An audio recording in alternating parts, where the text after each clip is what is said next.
धन्यवाद। सभी गणमान्य अतिथियों से निवेदन है कि मंचासीन हो जाए और आचार्य जी से प्रार्थना है कि अपने विचारों को व्यक्त करें।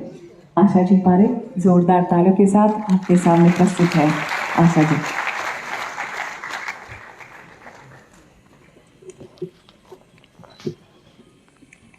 Art and cultural minister Govind Gawade ji, Digambar Kamat MLA of Margao, Pandit Suresh ji Talwalkar, Rajendra Talak chairman of Ravindra Bharat and Rajeev Shikhare president, भाइयों और बहनों, पहले तो समझ में नहीं आ रहा था कि मैं हिंदी में बोलूं या इंग्लिश में बोलूं, लेकिन सबने कहा कि हिंदी में बोलिए तो मैं हिंदी में बोलूँगी।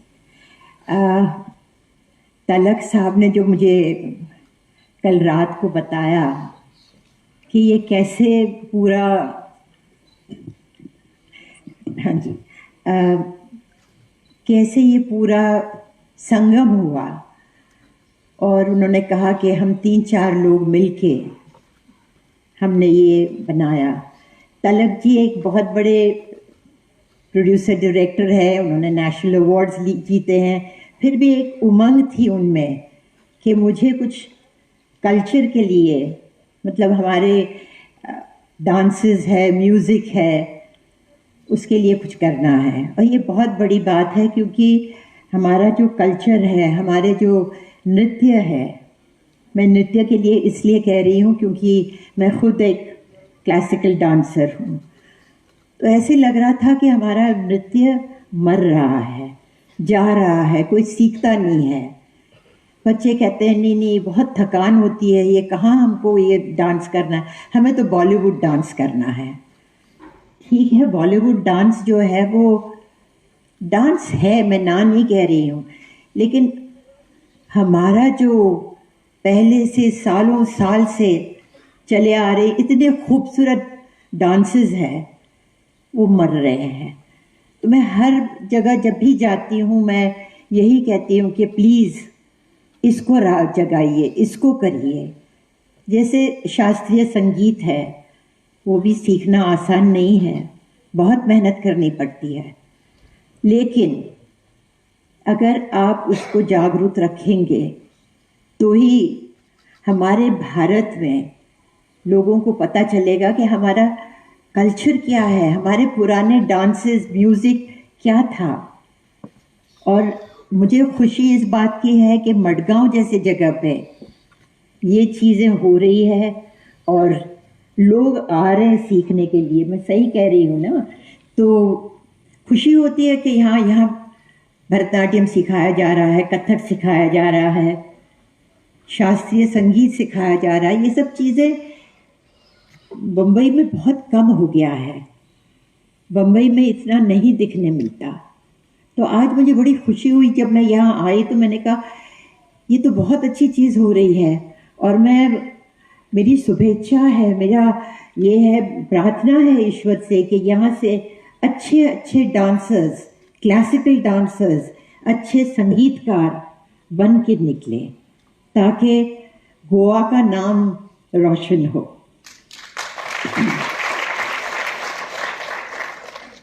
अभी गावड़े जी ने कहा कि नहीं मैं कल्चरल मिनिस्टर हूँ और मैं ये सब कर रहा हूँ कि मैं देखता हूँ कि ये आगे बढ़े। इस तरह से हमारे पूरे भारत में ऐसे कल्चरल मिनिस्टर हों जो इसको जागरूक करें और आगे बढ़ाएं, क्योंकि हिंदुस्तान से हम अगर क्लासिकल डांस लेके आउट ऑफ इंडिया जाते हैं, मुझे याद है कि मैं जब टूर कर रही थी, वर्ल्ड टूर तो नहीं कहूँगी कि कॉन्टिनेंट की टूर कर रही थी मेरे ट्रूप के साथ, तो मुझे पेरिस में, मैं कथक डांसर थी और गोपी कृष्ण जी मेरे साथ थे, तो हम ओरिएंटल हॉल में फ्रांस में, पेरिस में परफॉर्म कर रहे थे। तो आप लोगों को यकीन नहीं होगा, जब हम डांस करने शुरू किए 9 बजे थे रात को, उन्होंने हमको 2 बजे तक रात को छोड़ा नहीं। उन्होंने कहा नहीं हमको बहुत मज़ा आ रहा है, आप डांस कीजिए। और उनको हमारे शास्त्रीय डांस के बारे में ज़्यादा मालूम था जो हमको नहीं मालूम था। तो ये बहुत बड़ी बात है। अगर हम ये सब अच्छे क्लासिकल चीज़ें ले जाएं बाहर तो दिखा सकते हैं कि इंडिया में क्या नहीं है। हमारा डांस बहुत सुपीरियर है पूरे वर्ल्ड से, मैं ये कहूँगी। तो मैं चाहती हूँ कि मडगांव के लोग इसको प्रोत्साहित करें, तलब जी के हाथों को मजबूत करें और आगे आगे बढ़ते रहें। Thank you.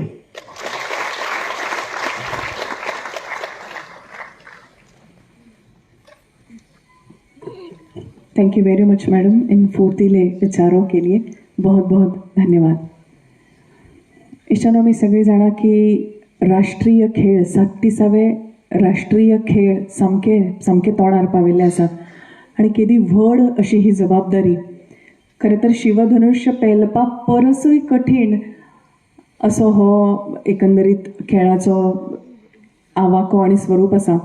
आनी हे सगळे आसतनाय बी कलारंग फेस्टिवलाच्या उक्तावणाक भोवमनेस्त खेळ मंत्री आणि भोवमनेस्त कला संस्कृती मंत्री ह्या कलारंग फेस्टिवलाच्या उक्तावणाक तांणी हांगा येवपाचे येवजिले आनी ते बरोबर टायमार पावले. हाजे खातीर सगळ्यात पयलीं तांच्या खातीर जोरदार ताळयो जावपाक जाय. आनी अशें एक खरो कलाकारूच करूंक शकता. तांकां सहज सांगपाक जातालें की तुमी उक्तावण करात, आपूण पावल्यार पावलो म्हणून. पण पयलींच्यान ताणें म्हणिल्लें की ना, आपूण ह्या कार्यक्रमाच्या उक्तावणाक पावतलोच. आनी खऱ्यांनीच खऱ्या कलाकाराचें हें लक्षण. स्वता कलाकार आमी सगळीं जाण जाणात आनी केन्नाच कलारंग फेस्टिवलाचें उक्तावण सरान चुकोवना. सगळ्यांच्या वतीन आमी तांच्या मनांत कितें चल्लां ह्या समयार ते आयकूंक सामकी उत्सूक आसात. भोवमनेस्त कला संस्कृती मंत्री श्री गोविंदजी गावडे हांणी आपले विचार उक्तावचे.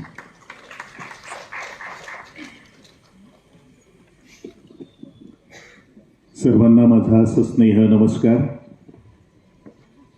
आजच्या कलारंग 2023च्या उद्घाटन सोहळ्याच्या प्रीत्यर्थे व्यासपीठावर विराजमान आहात.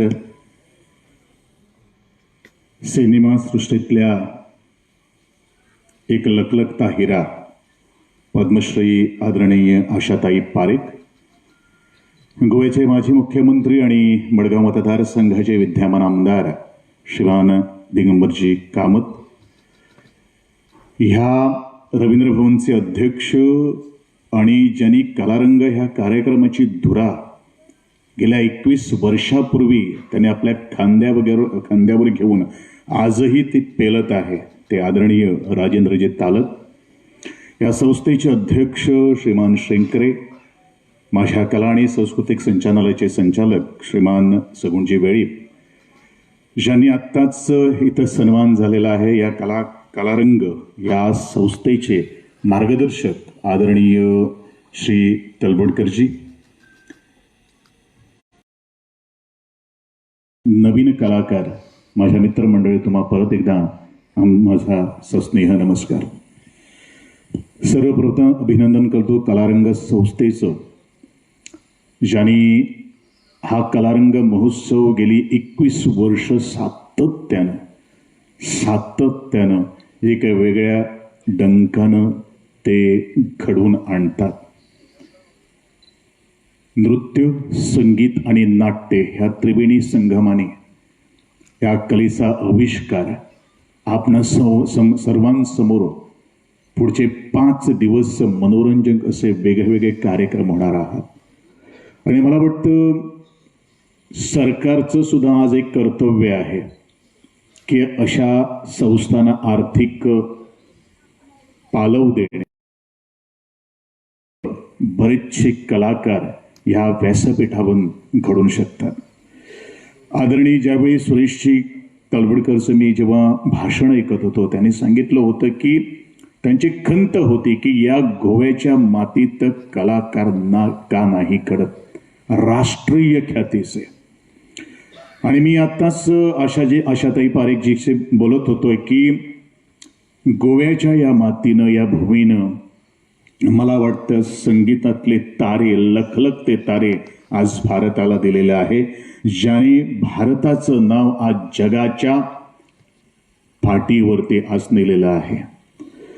पण तसे कलाकार घडणं का नाही होत ही माझीही खंत. गेली 7 वर्ष मी सातत्यानं एक वेगवेगळ्या प्रकारे एक वेगवेगळा अनुभव घेत आहेत. पण एक गोष्ट मला नमूद करायची आहे इथं, पालक जे आहेत ते थोडे जे कन्फ्युजन स्टेटमध्ये आहे. कारण पालकांना आपल्या पाल्यांना त्यांच्याशिवाय जगता येत नाही. आणि मला वाटतं जी मंडळी या गोव्यातल्या मातीतले कलाकार आज झालेले आहेत त्यांनी सगळ्यांनी आपलं घर सोडलं होतं हे आपण लक्षात ठेवायला पाहिजे. मी अनुभवानं सांगतो आहे की खेळाच्या सुद्धा प्रकारामध्ये असंच आहे आणि कलेच्या क्षेत्रात म्हणजे हेच आहे. आणि ह्यालाच एक जोडून कला अकादमीने गेल्या 5 वर्षापूर्वी एक प्रयोग घडून आणला होता. गंगूबाई हंगल हुबलीच्या ह्या गुरु शिष्य परंपरेच्या नुसार वास्कोचे 2 चारी ब्रदर्स ह्यांना मी तिथं ऍडमिशन दिलं होतं. त्यांचा सर्व खर्च आम्ही उभारला होता. आणि मला वाटतं आणि त्यांना मी सांगितलं होतं, मी स्वतः त्यांना पोहोचण्यासाठी त्यांना गेलो होतो. आज 5 वर्ष होऊन झालेले आहे. मागच्या ऑगस्टमध्ये ते परत गोव्यामध्ये आलेले आहे आणि एवढे तरबेज होऊन आलेले आहेत. आणि त्याला मी सांगितलं होतं की तुम्ही कसेही गा, कुठेही गा, कोणत्याही गुरुच्या हाताखाली तुम्ही तयार व्हा, पण जोपर्यंत तुम्ही तयार होत नाही तोपर्यंत कोणताही कार्यक्रमामध्ये तुम्ही सहभागी व्हायचं नाही. कारण ज्या वेळेला एक कलाकार, एक शिष्य, ज्यावेळेला त्याला एक मोठं व्यासपीठ मिळतं त्यावेळेला त्याच्या मस्तकामध्ये काय येतं आणि म्हणून त्याला थोडीशी गरमी, थोडी मस्ती हे सगळं सातत्याने चालत आलेलं आहे. आणि हेच मी अनुभवतो आहे. आपण घरामधून येऊन आपण एवढा प्रकार किंवा रियाज करणं हे मला वाटतं त्या तोडीचे कलाकार व्हायला खूप अवघड आहे. तसंच खेळामध्ये सुद्धा आदरणीय आमचे दिगंबर कामतीकडे उपस्थित आहेत. त्यांना खेळाचं ज्ञान आहे, कलेचं सुद्धा ज्ञान आहे. ज्या लोकांनी आम्ही गोव्यामध्ये आज खेलो इंडिया सेंटर सारखं आज एक पणजीमध्ये एक हॉस्टेल चालत आहे, सेंटर चालत आहे, केंद्र चालत आहे. पण गोव्याची लोक, गोव्याची मंडळी तिथं ऍडमिशन घ्यायला तयार नाही आहे. पण आपण अपेक्षा कशी बाळगतो? मेडलची बाळगतो. मेडल कधी मिळणार? ज्या वेळेला सातत्याने आपण सराव करणार, आपण सातत्याने रियाज करणार, त्याच वेळेला ह्या सगळ्या गोष्टी आमच्या हातात येऊ शकतात. आणि म्हणूनच मी म्हणेन कला आणि संस्कृती मंत्री याच दृष्टिकोनातून आणि खेळ आणि युवा खात्याचे मंत्री या नात्याने मी म्हणून हा माझा एक 7 वर्षांचा अनुभव आहे की आमच्या मुलांनी जर आपलं घर जर सोडलं, आपल्या पालकांना फक्त 5 वर्ष जर सॅक्रिफाईस जर केलं किंवा आजपर्यंत जगामध्ये यशस्वी झालेल्या माणसांनी फक्त त्यागच केलेला आहे. आणि त्याग केलेली माणसं आज जगाच्या पाठीवर आज चकचकताना आपण बघतो आहोत. ही वस्तुस्थिती आहे आणि याच वस्तुस्थितीवर आपल्याला पुढे जायचं असेल तर हा निर्णय घेणे हे अत्यंत महत्वाचं आहे. पण पालकांना आपलं मूल खूप त्यांचं, आम्ही कोकणीन किती म्हणतात त्या खूप मोग करतात, त्यांना सोडून दिसना. परंतु ह्या सगळ्या गोष्टी आज आपण त्यांचा अनुभव घेऊन त्यांना काय घडायचं असेल, उद्या सकाळी त्यांना नावलौकिक जर संपादन जर केलं, कुणाचं नाव पहिल्या पंक्तीत येणार? त्या पालकांचं, त्या गावचं, त्या गावाचं, त्या राज्याचं आणि नंतर भारताचं. असे वेगवेगळे आमच्याकडे टॅलेंट भरपूर आहेत. काय कमी आहे आमच्या जवळ? टॅलेंट तर एवढे आहे. सगळ्यांना 2 डोळे दिलेले आहे, 2 हात दिलेले आहे. मी कालच इंडियन आयडलचा एक कार्यक्रम बघत होतो. खरं म्हणजे सारेगमप आणि इंडियन आयडल हा कार्यक्रम मी नेमकंच कुठं मी बघून, एक आंधळी मुलगी आली होती, आंधळी मुलगी, आणि विदाउट एनी सपोर्ट, कुणाचा आधार न घेता ती आंधळी मुलगी त्या व्यासपीठावरती आली. आणि कुठून आली? काश्मीरहून आली. आणि त्याचं ते इन्स्पायरिंग जे टॉक होतं ना, ते जर बघितलं होतं माझ्या अक्षरशः माझ्या डोळ्यातून अश्रू टिपकले. त्यांनी म्हटलेलं आहे की जे काय मला देवानं दिलेलं आहे त्याच्यावरती जास्त विचार न करता मी काय करू शकते याच्यावरती जास्त विचार करावा. आणि एवढं त्याने संगीत ते गीत गायलं, सर्वांनी त्यांना स्टँडिंग ओवेशन दिलेलं आहे. अरे ही आंधळी मुलगी जर करू शकते तर तुम्हा सर्वांना 2 डोळे असलेली, हातपाय असलेली मुलं का नाही करू शकत, हा एक सर्वांसमोर एक प्रश्नचिन्ह आहे. आणि म्हणूनच मी म्हणेन की अशाच म्हणजे काय म्हणतात त्याला आपण, डोंट गिव्ह एक्सक्युजेस, कारण नको आहे. तुम्हाला सरकार या नात्याने, गोव्याचा कला आणि सांस्कृतिक मंत्री आणि खेळ मंत्री या नात्याने मी आज परत एकदा सांगू इच्छितो, जर असा एखादा मुलगा किंवा मुलगी जर त्यांना जर या क्षेत्रामध्ये करिअर घडायचं असेल तर त्यांचा सगळा खर्च आम्ही उभारू. पण त्यांनी सातत्यानं आज पाझरलं पाहिजे. त्या पाझरावरती त्या दगडाला सुद्धा छेद करून तो त्याला शाईन यायला पाहिजे. असं तरी जर संकल्प जर त्या मुलामध्ये असेल तर त्याची जबाबदारी आम्ही घेऊ. आम्ही फक्त बोलत नाही आहे, पण हाताने काम जे काही सांगितलेलं आहे ते आपण करून दाखवतो आहोत आणि आज आम्ही करून दाखवलेलं आहे. परत एकदा तुम्हा सर्वांचा मी रजा घेताना सर्वांना 36व्या राष्ट्रीय खेळामध्ये तुम्ही सहभागी व्हायचं आहे. येत्या 26 तारखेला ओपनिंग सेरेमनी ह्याच तुमच्या पातुर्डेच्या PGMच्या स्टेडियमवरती होणार. आदरणीय देशाचे पंतप्रधान श्री नरेंद्रजी मोदी यांचं ह्या उद्घाटक म्हणून असणार.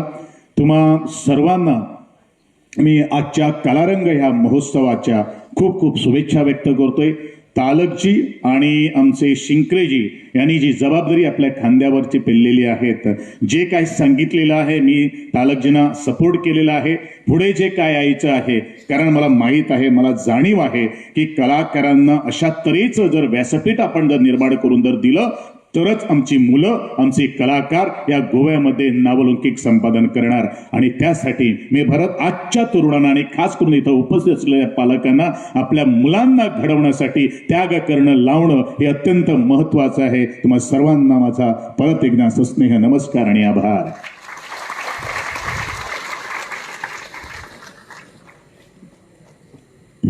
अतिशय सुंदर आणि परखड विचार माननीय मंत्र्यांनी व्यक्त केले आणि इथल्या पालकांनाही एक अतिशय सुयोग्य असा सल्ला त्यांनी दिलेला आहे. सगळ्यांनाच विचार करायला लावणारा असा हा संदेश आहे. आपल्या मुलांना जर आपल्याला कुठेतरी खूप उच्च स्थानी बघायचं असेल तर थोडा त्याग प्रत्येकाने करणं गरजेचं आहे. मनःपूर्वक धन्यवाद आदरणीय श्री गोविंदजी गावडे. जसे की अतिशय सुंदर असा हा महोत्सव होणार आहे. आतमध्ये या सभागृहामध्ये शिरण्याआधीच तुम्हाला हे अशा प्रकारची पुस्तिका सगळ्यांना मिळालेली आहे की कधी नेमकं काय होणार आहे याचं सगळं सुयोग्य असं सगळं डिटेल्ड माहिती असलेली ही पुस्तिका आहे. आणि त्याबरोबर तोंड गोड करूनच तुम्ही सभागृहात आलात.